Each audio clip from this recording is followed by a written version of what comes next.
never let our old flag fall, never fall, for we love it the best of all, best of all. We don't want to fight to show our might, but when we start, we'll fight, fight, fight. Indeed, for war our voices ring, my country tis of thee we sing. At the sound of our call, we'll show them all, we'll never let the old flag fall. Colonel Wayne Scott, United States Air Force, retired to speak about military response to 9/11.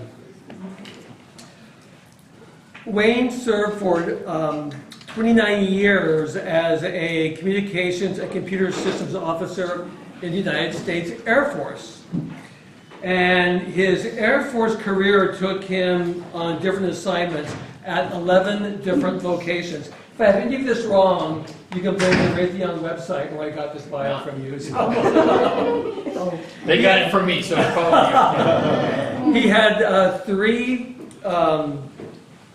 11 different assignments at 11 different locations.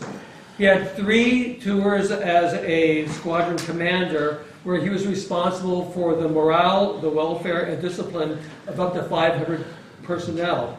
And under his leadership, one of those units was named Best Large Communications Unit in the Air Force. I have no idea what a communications unit does, but hopefully we'll hear a little bit about that today as he presents his presentation to us. He retired from the United States Air Force as a colonel in November 2005.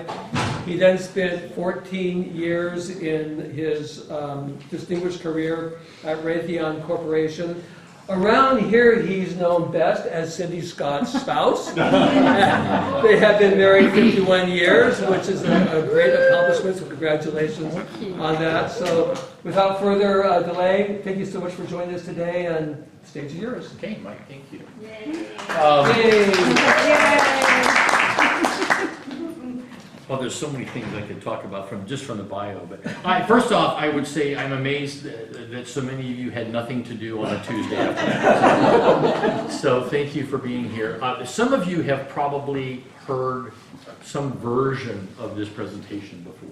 I'm constantly updating and adding information to it. One of the things I was just telling Mike I'm going to be adding in here, it's actually something that I have learned in the past year. Mike came across a video, I think it was online on YouTube, and I'm going to talk about that. But what's important, I think important for all of you to know is I originally put this presentation together to give it here at the Nixon Library on the 10th anniversary of 9/11. So I originally put this together back in 2011, and I have updated it, added several things to it since then, but the origins for it were right here. One of the changes I made to it is I like starting with this chart, because a lot of times there are military members or military veterans that are in the audience that I'm speaking to. And while our nation has certainly had flaws and made mistakes throughout our history, we have a very strong and profound set of ideas and ideals that drive our nation. And Tom Clancy aptly stated in one of his books several years ago, the noblest of ideas have always been protected by warriors. And I was honored to be one of those warriors and to serve our nation in uniform, as Mike was saying, for over 29 years. I did not see combat. I have been deployed to a combat theater on 3 different occasions, but I have the utmost of respect, even awe, for the soldiers, the Marines that were with a rucksack on their back, carrying a weapon, out there on the ground, face to face with an armed adversary, often in a kill or be killed scenario. And so my job was more making sure they had the right kind of support so they could fulfill their mission. But I count it an honor to be considered a warrior among their midst. I'm going to be talking about the military response to 9/11. tomorrow, the 23rd anniversary. Can you believe it's been 23 years? For all of us, it's one of those events that we know exactly where we were, what we were doing, the first time we became aware of it or saw something on television or something like that about the attacks that day. I was on active duty that day. I will talk about this presentation. I was actually part of that military response. What did the military do in the immediate aftermath and in the years since because of those attacks? To really understand what happened on 9/11, I'm going to start off with 9/10. Because on September 10th of 2011, our national defense, our military support of our national defense was still largely based on a Cold War scenario. NORAD, everybody knows about NORAD. NORAD's job is North American Aerospace Defense. And the NORAD still has 3 air defense sectors. One is based down here in Florida, it's got the southeast sector. One in New York has the northeast sector, and one up in Washington that has the whole western U.S. But all the radars they were looking at that day were on our coast, along our borders, looking outward. Because during the Cold War, what we perceived as the greatest threat to our nation was an attack by the Soviet Union, either by intercontinental ballistic missiles or by manned bombers flying to attack our airspace. NORAD didn't care what was going on in here because the threat was going to come from out here. At the same time, the FAA was responsible for all of this airspace, and they were operating under the assumption that all aircraft in U.S. airspace would be cooperative. That is, they would be actively identifying themselves and communicating with air traffic control and making their presence and their location known. So as a result, at dawn on September 11th, nobody was prepared for hostile aircraft within U.S. airspace. That's the posture we were in. As a matter of fact, the FAA, I'm sure you all recognize a radar dish, right? There's actually 2 systems here. What you think of as a radar is this large dish down here at the bottom. It's called a primary radar, and it does the way you kind of would understand a radar works. It sends out a beam of electronic energy, bounces off an aircraft, and comes back. There's electronics that calculates how long did it take to get there and back, therefore it's so far away, and it puts a dot on a screen so there's an aircraft right here. But the second system is this kind of flat thing, this kind of billboard-looking thing up at the top called a secondary radar, also called a transponder. And it sends out a radio signal at the same time, and it sends a digital query, an interrogation it's called, out to the aircraft. There's actually a receiver on board the aircraft. This is the radio, this is a transponder, and it is programmed with a 4-digit code. That is set by the pilot. And what happens is it then responds with that code, where if you're sitting in the air traffic control center for LAX or one of those places, they assign these 4-digit codes, different ones to every single aircraft. And now when that signal comes back, there's a computer that processes this, oh, that's United Flight 425. It's on its way from Chicago to LAX, and it's at 35,000 feet. And it's flying at a heading of 270. And so a lot of aircraft, though, and you see your little Cessnas and Pipers and whatever that are flying around the area, they're squawking. Squawk is the word meaning the number that they've dialed in. They're squawking 1200, which means VFR, Visual Flight Rules, CNBC.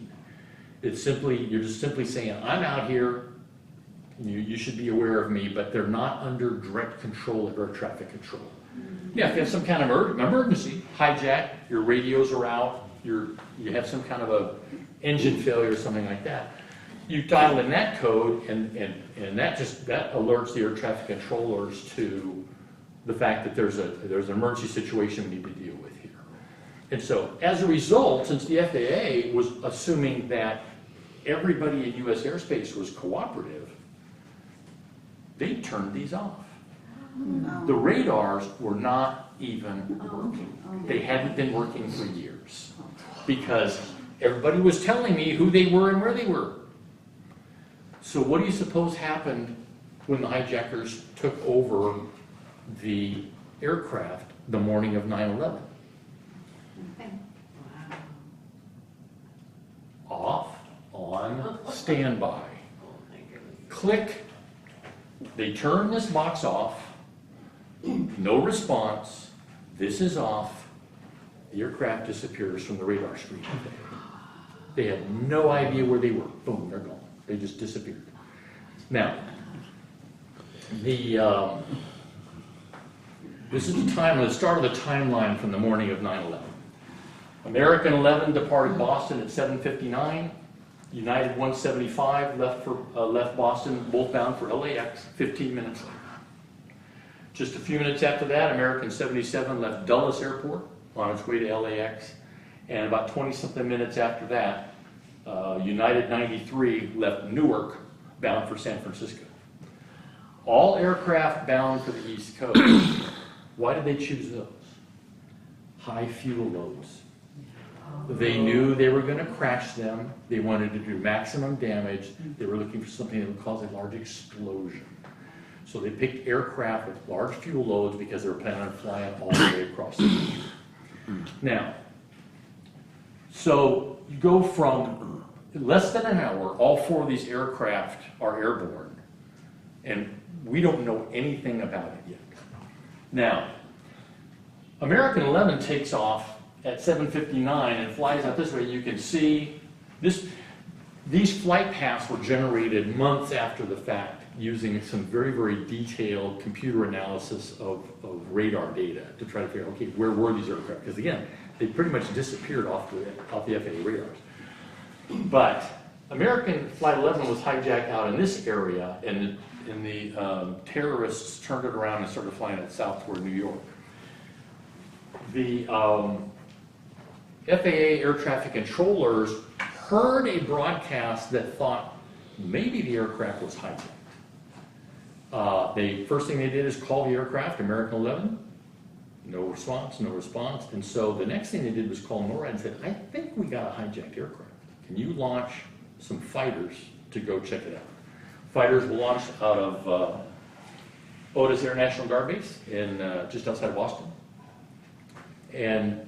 But the problem is the transponder was turned off, so they didn't really know where the aircraft was. The FAA told them the last place that it was out in here, but it had turned. About the same time the fighters launched from Otis, American 11 crashed into the North Tower at the World Trade Center. That was at 8:46 a.m. At this point, still don't know that this possibly hijacked aircraft that we can't find is the one that just crashed into the World Trade Center.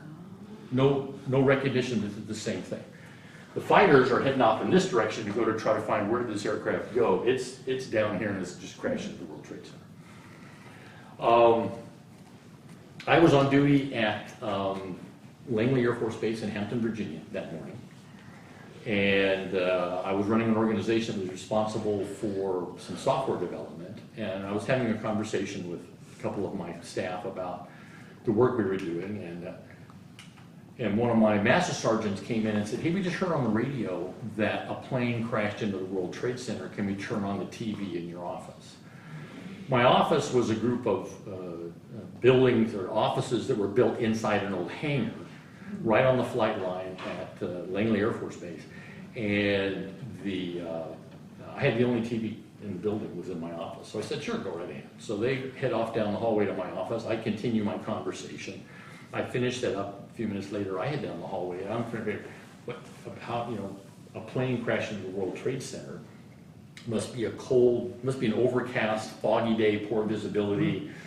Some sightseeing aircraft got disoriented and flew into the World Trade Center in the fog. Because, oh, by the way, it had happened before. Back in 1945, an aircraft crashed into the Empire State Building in fog. Couldn't see it, hit the building.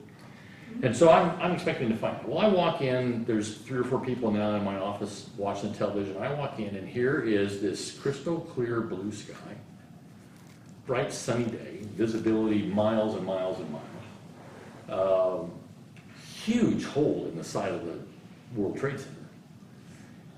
Trying to figure out, that's way too big for a Cessna or a light aircraft or a helicopter to have crashed. How could an individual not see a building that big in that kind of weather? And while I was standing there trying to figure out what possibly could have happened, we watched live this. This is 9:03 a.m. We were literally standing there looking at the TV and watched the aircraft fly into the frame. Huge explosion, fire, smoke, and we stood there stunned for a few seconds. And then I said something that I'm sure several people said that morning. I turned to my staff and I said, we're at war. Start locking everything down. Because with this kind of a threat, the military goes to something called threat condition delta, which means you secure everything. You do not allow anybody in your building without first identifying them. We lock down the gates. Vehicles cannot come and go from the base. We literally shut down. We're at war. And so that's what we started doing. So this was at 9:03. And we saw this, we're locking the building down, and sure enough, a phone call directing us to ThreatCon Delta came just a few minutes later. And then, about 15 minutes after this, I hear 2 F-16 fighters take off under full afterburner. We had National Guard F-16 stationed at Langley Air Force Base, NORAD response aircraft.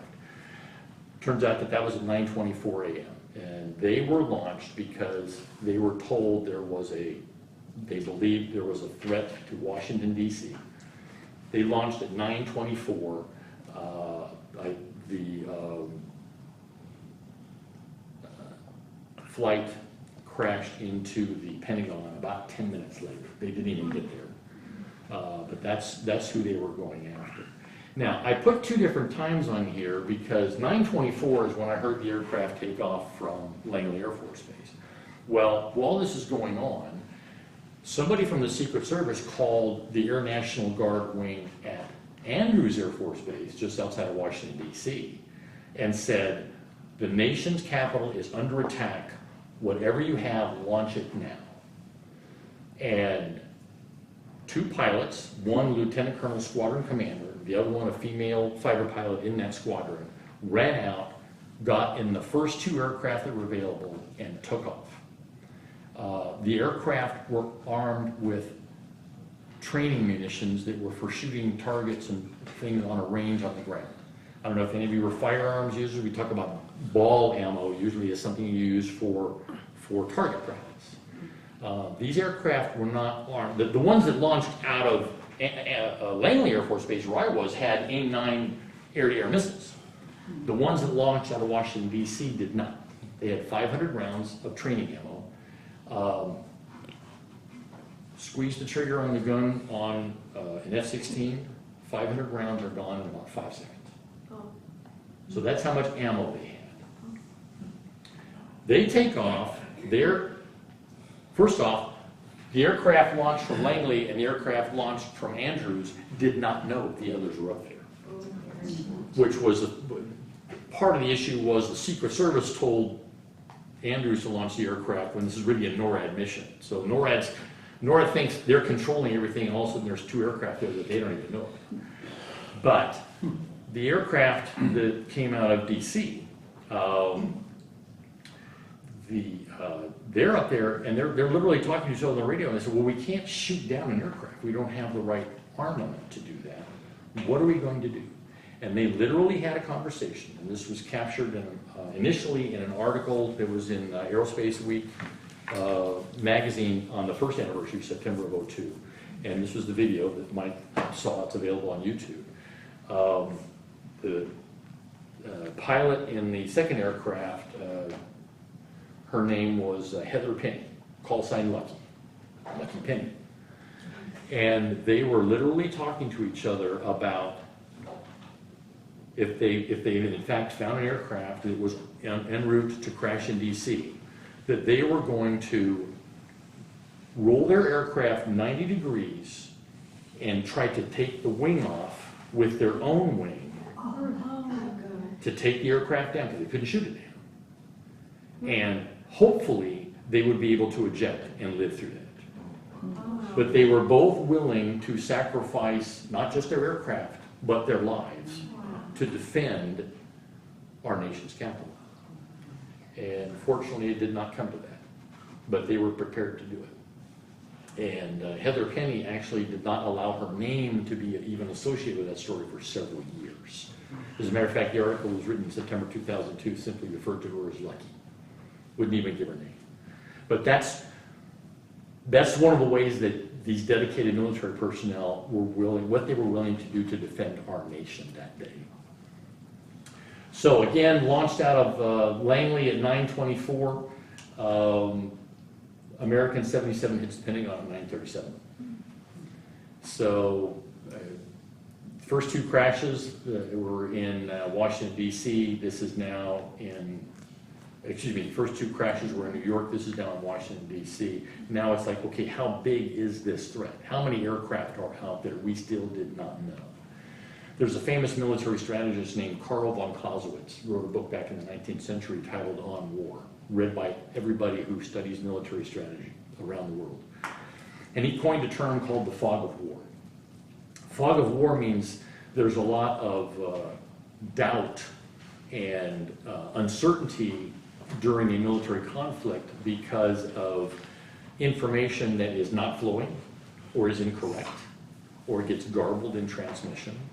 And so here we are, we've now had 3 aircraft crash and strike targets in New York and our nation's capital. There were reports of 3 aircraft squawking hijack, was not true. There was a report of a car bomb exploding in Washington, D.C., was not true. There was a report of a light aircraft crashing near Camp David, which was not true.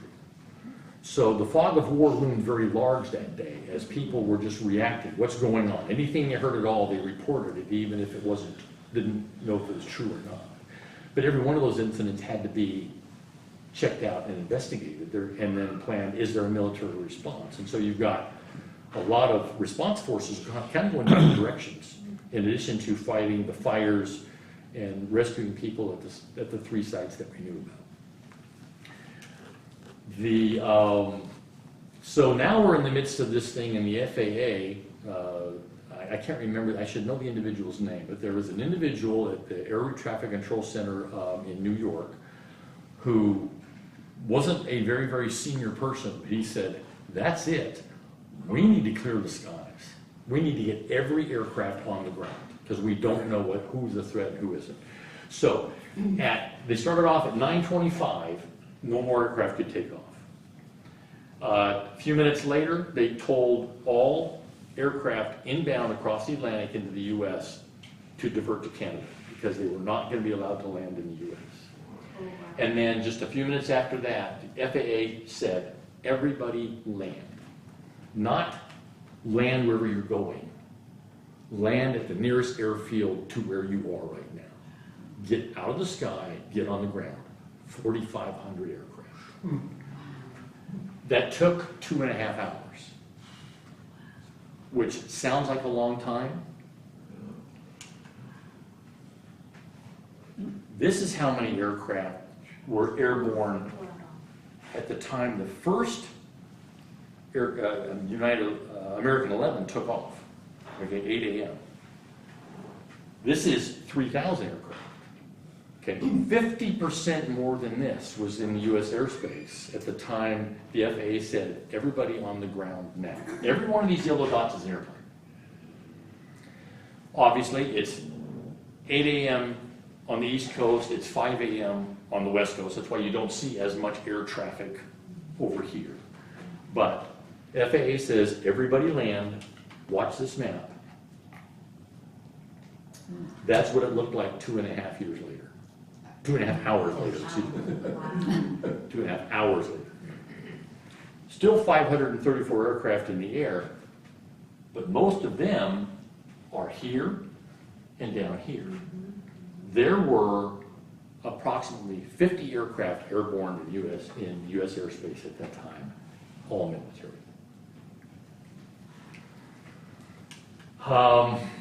In addition to now patrolling and controlling and securing the airspace of the U.S., the Air Force also has a mission to protect the president. President Bush had flown to Sarasota, Florida the day before, was down there on his education program, and you've all seen the video footage of them coming up and whispering in his ear. And it was, first time he's like, we've had a crash, okay, and then several minutes later, there's another one, it's an attack, we need to get you out of here now. And so Air Force One left, left Sarasota, Florida at 9:56 a.m. Originally, it was headed for Washington, D.C. They decided that that was too much of a threat, and so they diverted and went to Barksdale Air Force Base in Shreveport, Louisiana, with a fighter escort. They landed there long enough for the president to record a message to the nation. He got back on Air Force One. They flew to Offutt Air Force Base, Nebraska, and sequestered the president and his staff in the nuclear hardened underground command post in Omaha, Nebraska. But throughout this time, the president was in constant contact with the vice president, the joint chiefs of staff, leaders in Congress, because of the incredible communications suite. These are all antennas up here, and there's a bunch more down here that you can't necessarily see. The communications capability that the president had access to on this day was incredible. What's interesting is it's provided by an organization called the White House Communications Agency. A good friend of ours was the commander of White House Comm at this time. The other thing that happened is, again, back during the Cold War, we developed a weapon system called the National Airborne Operations Center, or NAOC. The purpose of this aircraft, another 747 with a lot of great communications capabilities, was to command and control U.S. military forces during a major attack against our country. Think nuclear war. And so they had had this thing for probably 20 years. They had done several exercises with it. This was the first time, and so far now the only time, that has been launched operationally. It was prepared to control U.S. military forces if the attack continued to escalate. So by 3 o'clock in the afternoon, we now, after attacks against New York and Washington, D.C., we now have launched AWACS aircraft in various locations across the country. We have F-15 and F-16 fighters flying combat air patrol, that's what CAP stands for, over all the major cities in the U.S. by 3 o'clock that afternoon. Because while we now can look back and know that there were no more aircraft that had been hijacked and could be used as a weapon, we didn't know it that day. And so we were protecting the nation from the air. Late in the afternoon, President Bush says, I'm the Commander-in-Chief of the United States military. I'm not going to sit in this underground command post in Omaha, Nebraska. I belong in the White House. And so he reboarded Air Force One and he flew back to Washington, D.C., arriving that evening. By the time he got there, they were already planning, how are we going to respond to this? On the September 12th, the next day, the President told both the Department of Defense and Congress that the full power of the United States was available to them to hunt down and respond to the perpetrators of these attacks. And we started talking about what the strategy would be. Intel quickly revealed that it was al-Qaeda, and we knew that they were based in Afghanistan. And President Bush made a speech, I believe, the week after, telling the Taliban that they had their choice of either turning over the Taliban or joining them in their fate. And so General Tommy Franks at Central Command was given the responsibility of planning a military operation against the Taliban and al-Qaeda. What was interesting is we knew they were in Afghanistan. We had been in that with military forces in that part of the world for several years at that point, but we were primarily down here in the Arabian Peninsula. This is where most of our forces were. We did not even have full diplomatic relations with places like Uzbekistan and Pakistan and Kyrgyzstan. And yet, we needed to be able to place forces in those countries to be able to mount an effective military strike against Afghanistan. And so we started negotiating those basin rights, we started moving forces into the area. We put special ops forces in a place called Karshi-Khanabad. We learned the names of a lot of places we'd never heard of. Karshi-Khanabad eventually just became K2. But we had special operations forces in Uzbekistan. We had ships with cruise missiles in the Arabian Sea. We had B-2 bombers loaded with precision weapons at Whiteman Air Force Base in Missouri. And on October 7th, General Franks reported to the President that he had his forces in place and he was ready to execute the operation. And so on October 7th, at sunset in Afghanistan, Operation Enduring Freedom began. This was 26 days after the 9/11 attack.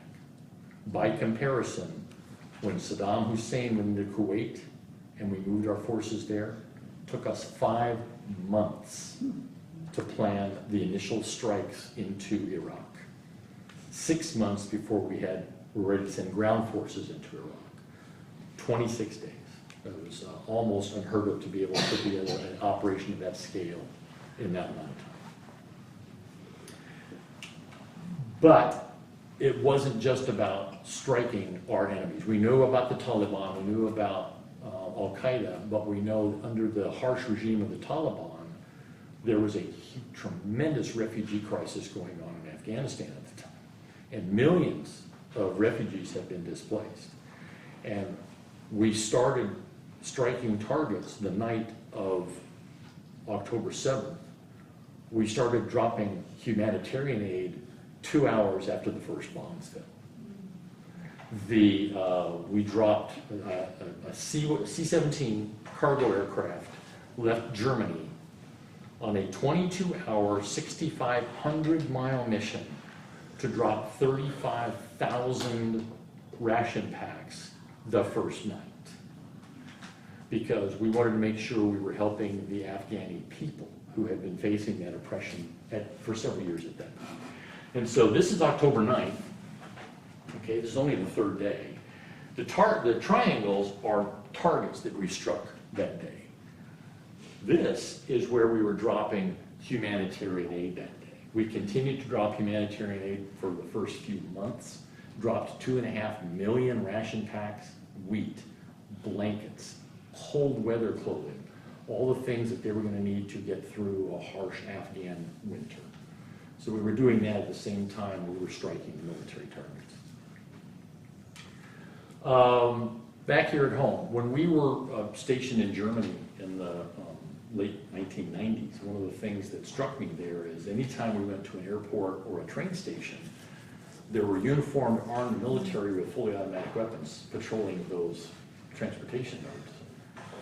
And I thought, how strange that they've got to have armed military protecting their transportation nodes. And yet the first time I went to get on a plane to go fly after 9/11, this is what I saw at a U.S. airport.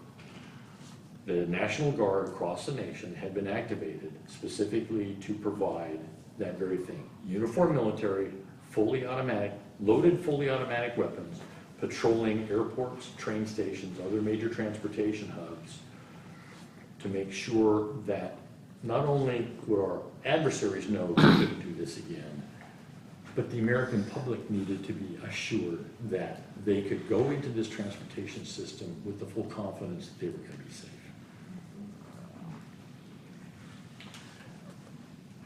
This map look a little bit different. This is 6 months later. What happened in that 6 months is the FAA reactivated every single one of their primary radars, and they connected them all to NORAD.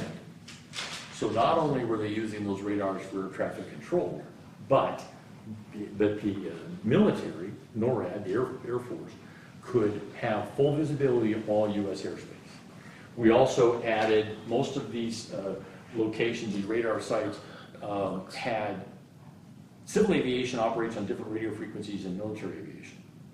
We put military radios at all of these same sites, so we could talk to any aircraft that was launched to intercept a potential threat. The other thing that happened is, if this looks like something very old out of the Cold War, it's because it is. But this was a system that was in operation in NORAD on 9/11. It literally required getting a radar blip. Operator would sit here sometimes with a protractor and a grease pencil and draw lines on that screen to figure out where is the threat. Who do I need to send in what direction to intercept that? And the training to be able to do that, all that geometry is incredible. This is what it was replaced with. This was done by Raytheon, right over here in Fullerton. This is called the Battle Control System. I was actually the deputy program manager on this program when we fielded it. Basically, it computerized all of that so that there was a lot more information here. We would load all the flight plans of all the commercial aircraft into the system, and it would automatically alert us if an aircraft deviated from its flight path by more than a certain distance. And if I needed to send a fighter aircraft to intercept a potential threat, I could literally go, I'm here, intercept there, click, and it would give me the vector for them to fly to intercept that aircraft. The guy didn't have to sit here and calculate it with a protractor. The system does all that for him. And this is the system that we still have in use today. Another thing, and this starts to get more to my involvement when I was in the military, we all kind of like and are accustomed to using the word drone. The official term for this is a UAV, unmanned aerial vehicle. This is a Predator UAV. We needed to use these over Afghanistan so we could see what was going on the ground. Where are the refugees? Where are the hostile forces? Where do we need to direct our efforts? Where is something on the ground that we need to strike that target? The only thing is, extremely mountainous regions. And so we had these based in Pakistan, but once we launched them and flew them over Afghanistan, the mountains blocked the radio signal. And the other thing is, the Air Operations Center for this theater was in Saudi Arabia, and the intel people for this theater were in Florida. And they wanted to watch, they wanted to be able to see what this Predator was looking at. So how do I fly it over the mountains and watch the video in Saudi Arabia and in Florida? Well, it's easy, you just use a satellite, right? Well, you don't use one satellite, you use 5. Because what we had to do was launch from Pakistan. Once I got over the mountains, I had to be able to control it by satellite. I had to have the satellite data go to the Air Operations Center in Saudi Arabia. The distance is such that you can't go through one satellite to get from Pakistan to Florida, so we had to hop that through Germany. And then, oh, by the way, this is such a critical thing that I don't want one feed. I need a backup and a tertiary feed, so we had to do it 3 times. And literally, the guy who designed this worked for me. And we did this and had this operating about 2 weeks after they said, can you figure out a way to do this? And what was interesting is when I deployed to Saudi Arabia in October 2002, I walked into this control room and there were 3 different video displays there, the primary, the secondary, and the tertiary, offset by a certain amount of time because of the number of hops I had to go through. And it's like, I know that's what we did, you know, I got to do that. So I was really, really proud that we were able to make this happen. Now the other one, again, a term you've all used, drone strike. Okay, well, the fact that we were putting Hellfire missiles on Predator UAVs in 2001, 2002 was highly classified at the time. As a matter of fact, it was not being done by the military. It was being done by a 3-letter agency in Washington, D.C. And so they actually had a couple of technicians that showed up at Langley Air Force Base in the dead of night and put in some equipment and walked away from it. And so I got a call a few weeks later, and they go, you know, we're trying to make decisions about whether or not we ought to fire one of these at somebody, and the video quality is real lousy. Can you go fix it? Well, I was on that base, and the equipment was in a secure facility down the street from my office. And I grabbed a couple of video technicians, and we went into this equipment room late at night. They weren't even authorized to be there. And I said, well, we got to fix this video signal. What is it? Well, I can't tell you that, but we just got to make it better. And so I took these two guys into this equipment room, and I go, okay, it's right there, goes there, and it goes out over there. And they go, who's it going to? You don't need to know that. You just make it better. And I'm on the phone with a guy in Saudi Arabia. And I asked these two technicians, I said, well, would you do something different here? And these guys go, well, you got 2 power amplifiers on it, you're probably overdriving the signal. I said, okay, disconnect one of them. Guy on the phone says, okay, it just got a little better. I said, disconnect the other one. Well, that's better still. I said, okay, that's good. What else can you do? And they did a couple of tweaks and whatever. And I'm sitting on the phone, and the guy finally says, wherever your thumb is, hold it right there. You know, this is good. And I said, what do you guys just do? And they go, well, we just bypass this thing right here. And I go, yeah, okay, we can't do that. Put that one back.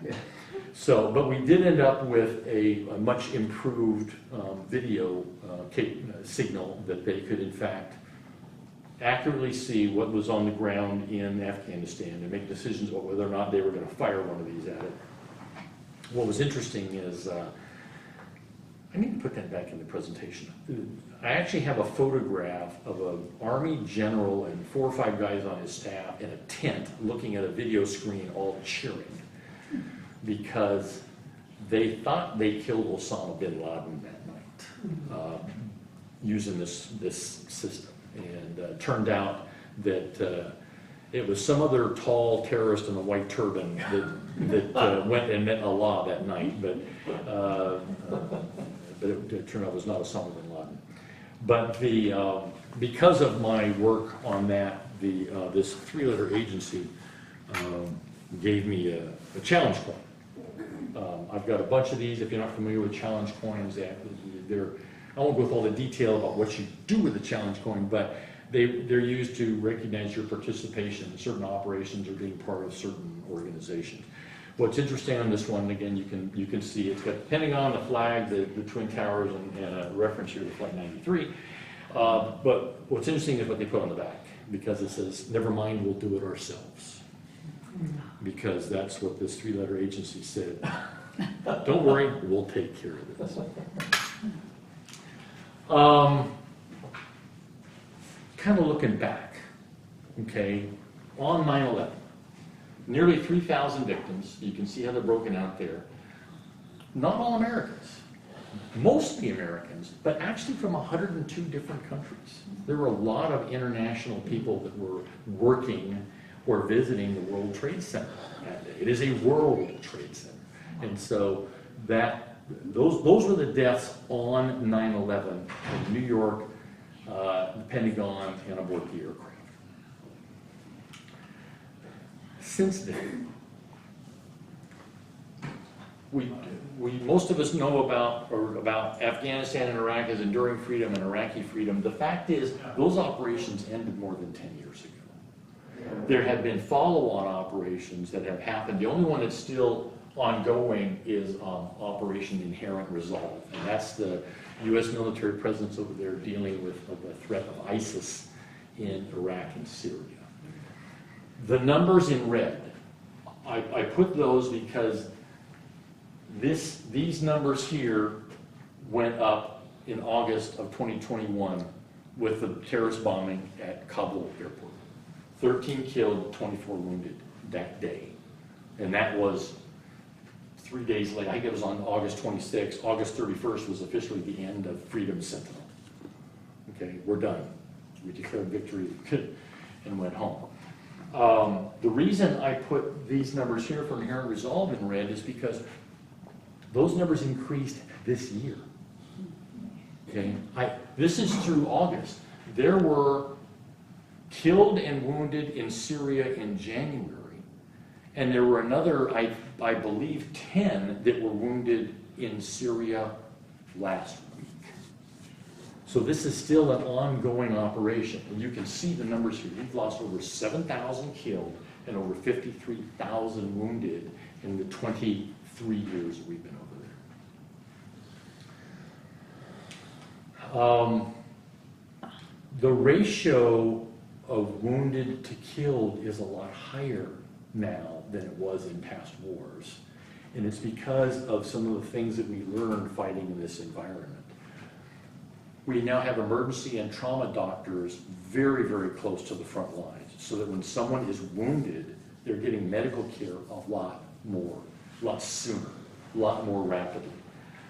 Once they're stabilized, they're airlifted. We have people wounded, we had soldiers, Marines, military that were wounded in Afghanistan or Iraq that were in the major U.S. military medical facility in Germany in less than 24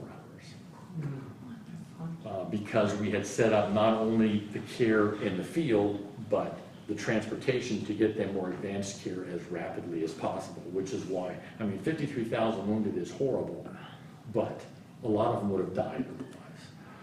I love this photo because you've got, this is the helicopter crew member, you've got Air Force, you've got Army. This is the combined military team all working together to quickly get care to whoever's on that gurney who was wounded out in the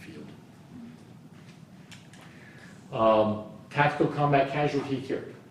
We now have the soldiers, Marines, people that are out in the field, they're carrying tourniquets, hypothermia blankets, hemostatic agents, things to stop bleeding, to avoid heat loss, to avoid shock.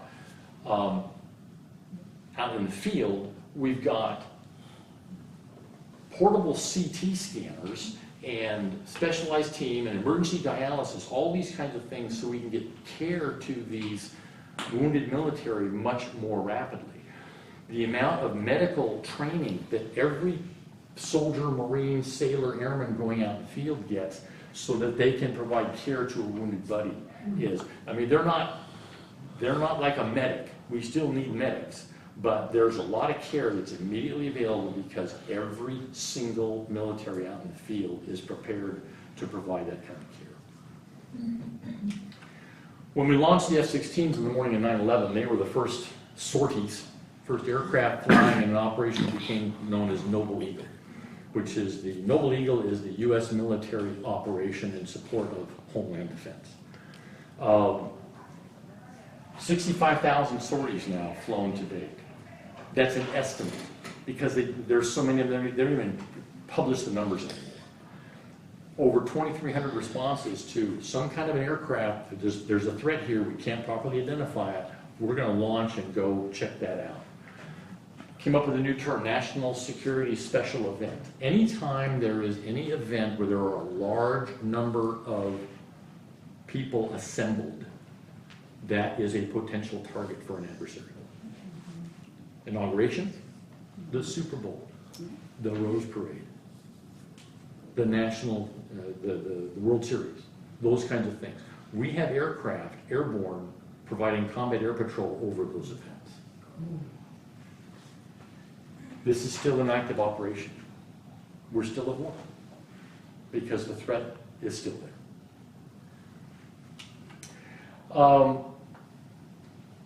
How did Americans respond? The first thing we know, and most of you know this, and we've got some folks here that were first responders, either in law enforcement or firefighting, running toward the burning and collapsing buildings rather than away from them. 417 killed. One of them was a chaplain. That's in New York City alone.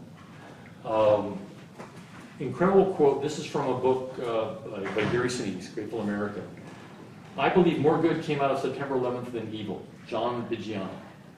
John Viggiano lost a son out of the New York Fire Department and a son out of the NYPD on September 11th. And yet, because he saw how our nation responded, he considered it more good than evil. Greater focus on home life, church attendance went up, increased expressions of patriotism, military enlistments went up, American flags went up, people would spontaneously sing the national anthem at events, or God Bless America. It's not happening anymore. Think of it. We have become complacent again. We're feeling secure. We don't perceive the threat anymore. And that's what put us at risk in September of 2001. I'm going to read this. I ordinarily don't read a chart, but John Stuart Mill was an economist and philosopher in the 19th century, British. War is an ugly thing, but not the ugliest of things. The decayed and degraded state of moral and patriotic feeling, which thinks that nothing is worth war, is much worse. The person who has nothing for which he's willing to fight, nothing which is more important than his own personal safety, is a miserable creature and has no chance of being free unless made and kept so by the exertions of better men than himself. And that's your U.S. military, and that is what they are still doing for you every single day. Can I answer any questions?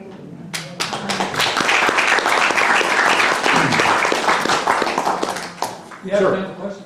So, again, I really appreciate the information here, and this might be a little bit outside of your knowledge. It's just very interesting that the FAA essentially lost track of those 4 planes, because they would normally, I guess my assumption is just a feeling, they would know that every day United has a plane going from Boston to LAX at this time, and wait, we don't see it anywhere. Is there anything they could have done at that point in time instead of waiting for the aircraft to, could they have turned on their radar, for example, and sent out pulses or something? The problem was they had started operating under an assumption that aircraft flying in U.S. airspace were cooperative. Right. So it wasn't a matter of that the aircraft, those radars had been turned off. They were no longer even functional. They hadn't been maintained in years. Okay. And so yes, they knew where the aircraft was supposed to be. They saw it disappear. They know what radio frequency they're supposed to be on. They're calling them. They're not responding. And so, they're not responding. They're not sending a comm communications failure code on their transponder. They're not saying anything on their transponder at all. So the process in place at the time was, if you have exhausted your own capability to contact them, you contact NORAD, Okay. which is what they did. Okay, so there was immediate recognition that we have lost track of these. Yes. Okay, right. There are actually, Immediate is a relative word. yeah, no, there, and you bring up a really, really good point, because this is one of these things that I've learned. 8:24 a.m., okay, this is 20 minutes before the first crash. Unidentified radio transmission heard in Boston Center. We have some planes, just stay quiet. Who said that? Don't know, nobody answered.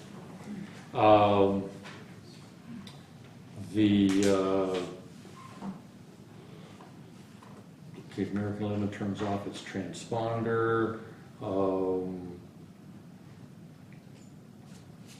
I thought there were a couple other things that they overheard on the radio, but again, indications that, okay, sounds like something's not going right, but nobody's answering. The transponder is now turned off. I'm assuming a hijack, but I don't know where the aircraft is. I certainly don't know that somebody's planning on crashing it into the World Trade Center. So good question, Yeah. but there are indications, there's a process to follow, but the kinds of things that we can do now, we couldn't do that day. And the steps to follow that process take time. Yes, absolutely. Okay, great, thank you. Okay, good question. Anybody else? I Yes, just ma'am. wanted to thank you for the presentation. I think we all tend to become complacent, and I remember that morning just like everybody else did. And you think you'll never forget it, but you do. Time goes on, and I think we felt overly secure about the country and the hands that we were in. That somebody was watching it, not us, but somebody up there was watching it. And now we find out, well, there are some glitches there. We all have to be aware of it. And I think we all have to keep remembering. And 60 Minutes had a thing on 9/11 last night. And I think there's a reason from time to time it's brought up to refresh our memories about what's going on. But I do thank you for your presentation. Thank you. One of the things, I'm actually going to be talking about this at the PYL USV School Board tonight. When I gave this presentation the first time in 2011, up in the East Room, I had about 300 people there, and there were several classes of students. I don't know if any of you remember this, but I'm taking some questions, and this one 6th grade girl raises her hand, and I call her, and she goes, "Was it really that big a deal?" And I saw some of the adults start to come up out of their chairs. I mean, they were that angry with it.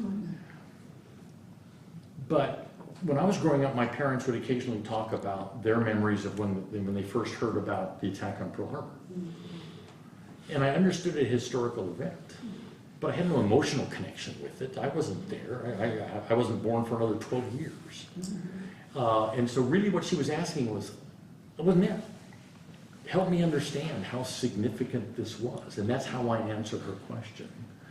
And Pat, I think that goes to the heart of what you're saying, is that with the number of years that have passed, the number of people that were either too young or weren't even born at the time of this event, like me in World War II, that it's hard for them to recognize the impact of this kind of a threat because they didn't experience it. And I think that's why I agree with you. That's why I'm going to keep doing this presentation every opportunity I'm given, because people who didn't experience it, or just because of life, it's kind of faded in their memory, we need to be reminded. Mike?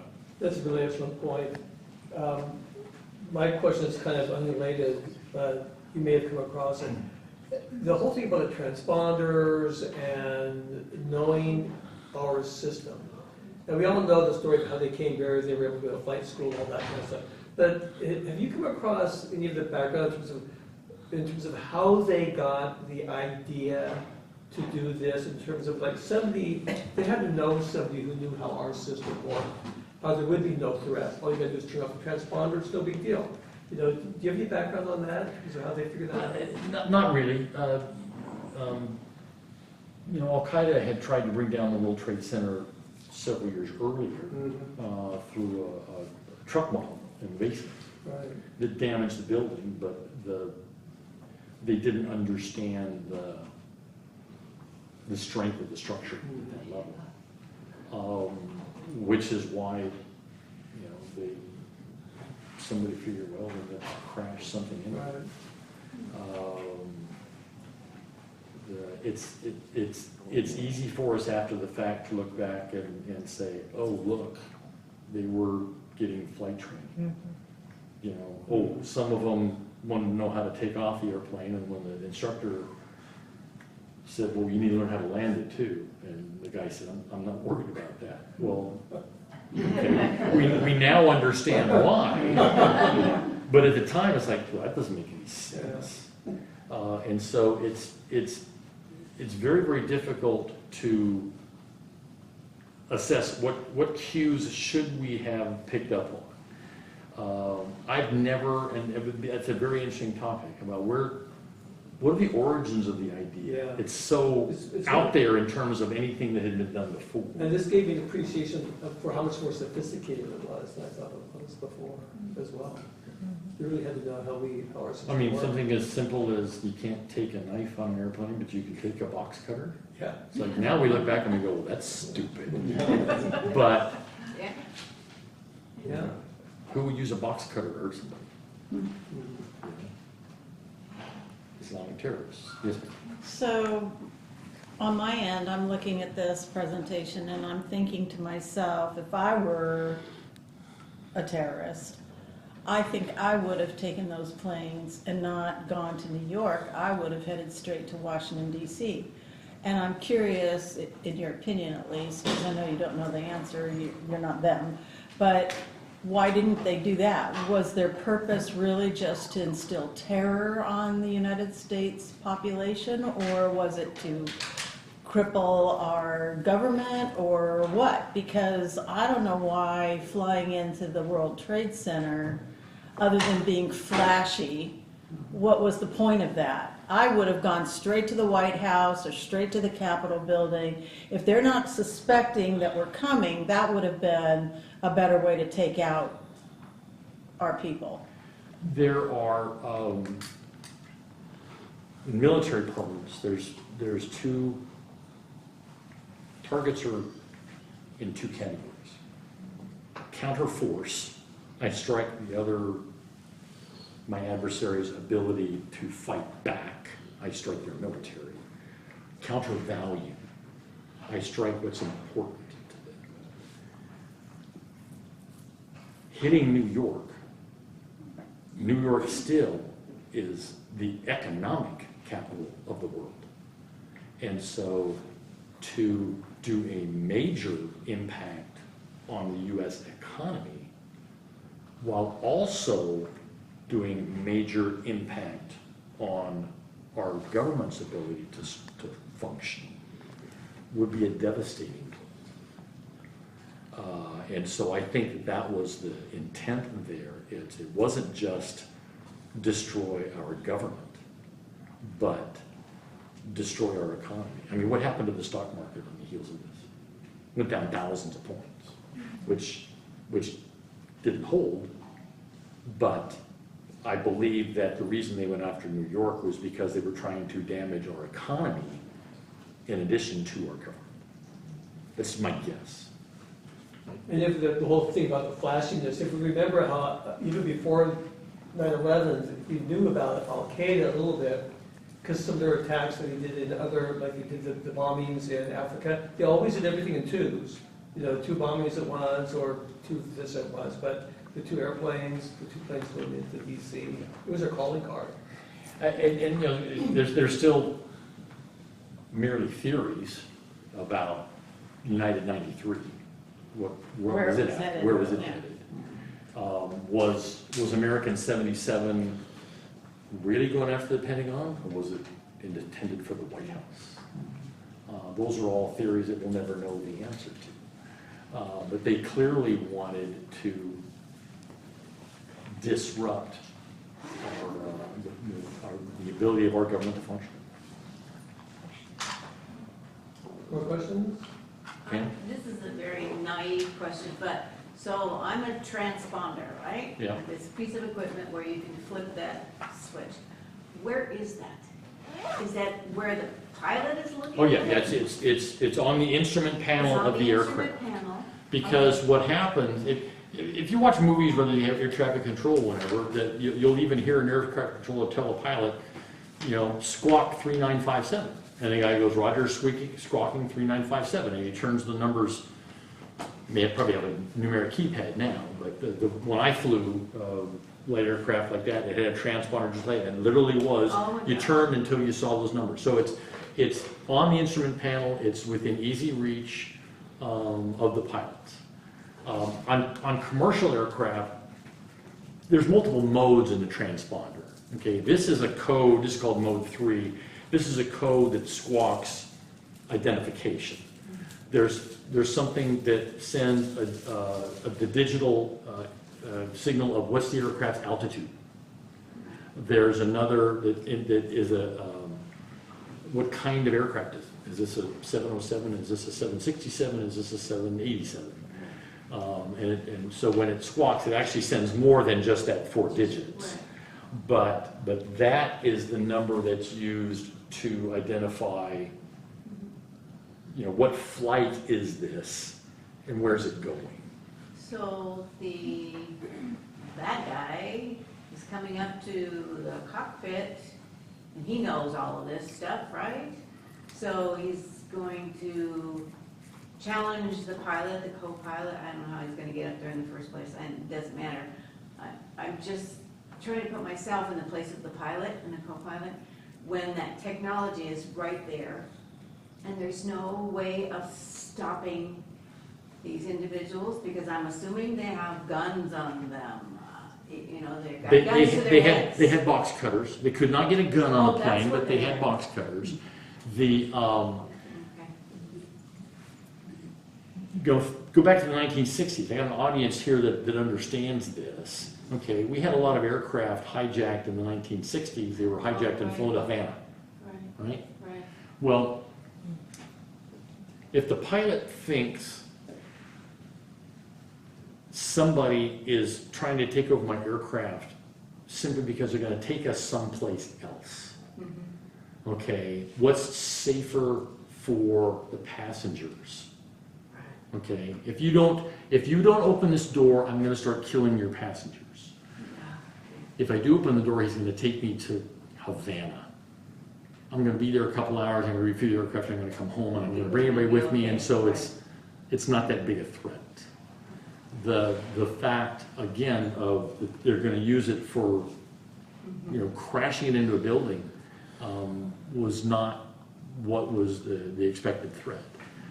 Now, again, post 9/11, now you get on an aircraft, there's all this armor plating on the door to the cockpit, and they are not allowed to open that door during the flight, period. And they've got the nice little peephole like you got on your front door, those kinds of things. Those not all aircraft were equipped that way prior to this. And so I think it was not recognizing the threat. There was, for some reason I couldn't find it in my notes. I think there was one of the things where one of the hijackers said, look, everybody just be quiet. We're hijacking the plane. They didn't tell them, we're going to take this plane and go crash it into the World Trade Center. So it was, again, until it happened, what were they planning to do? Were they just trying to make a statement by hijacking aircraft? Islamic terrorists had done that multiple times in the past. They hijacked aircraft and they were on their way to Israel and took them to Cyprus. There were incidents like that. So that information really helps me honor the pilots, that Yeah. moment in time. How we're different Well, now because of this experience. And then the passengers on United 93, Oh, God. once they finally found out what it was like, they're going to kill us all anyway unless we take this aircraft back. So let's try to do that. And they, I don't know how many they saved on the ground, but they decided we're not going to simply be victims like the other three aircraft. We're going to try to do something about it. Deal? Were there air marshals on the plane back then?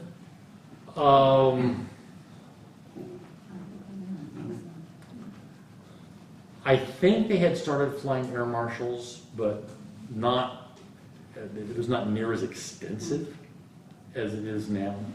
There's nearly always an air marshal on a plane today.